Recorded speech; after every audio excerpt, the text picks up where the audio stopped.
ওকে, নাও এবার আমরা যেটা করব সেটা হচ্ছে আমাদের যে এখানে, হ্যাঁ, এখন ইমেজটা শো করাবো যে এখানে। সো ইমেজটা শো করানোর জন্য আমরা কি করতে পারি, আমরা যাব হচ্ছে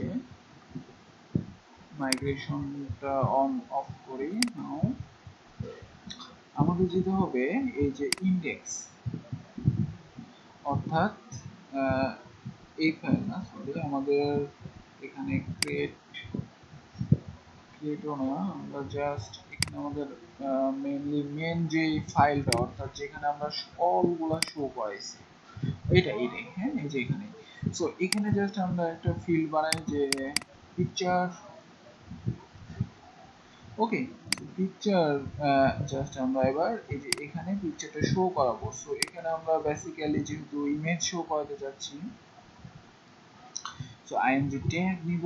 নাও এটার মধ্যে আমরা ইউআরএল যে ফাংশনটা সেটা ইউজ করব। এটার মাধ্যমে আমরা একদম কি একদম পাবলিক ফোল্ডার ধরবে সে, হ্যাঁ। সো এখানে আমরা বলতে পারি আপলোড ফোল্ডার থেকে আমরা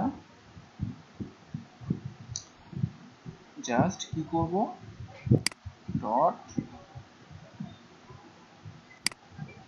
ডট আমাদের এই যে স্টুডেন্ট থেকে কি করতে হবে,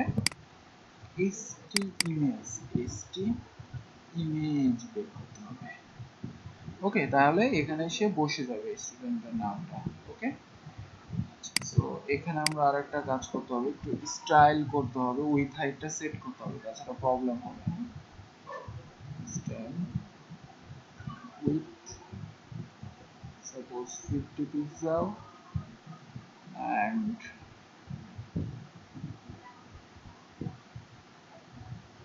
height,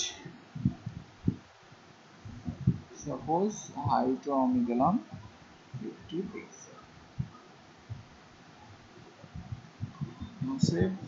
সেভ করে যদি এবার আমরা এখানে একটা রিলোড দিই, এই যে আমাদের দুইটার ইমেজ আলাদা আলাদা কিন্তু এখানে শো করতেছে পিকচারের মধ্যে।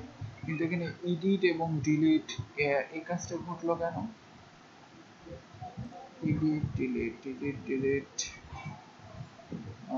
আমাদের এই যে টিডিটা, হ্যাঁ, এখানে টিডিটা আমাদের মেনলি ক্লোজ হয় নাই, যার কারণে এই কাজটা ঘটছে। রিলোড দেন এবার।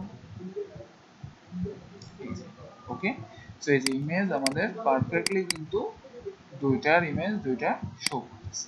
ওকে,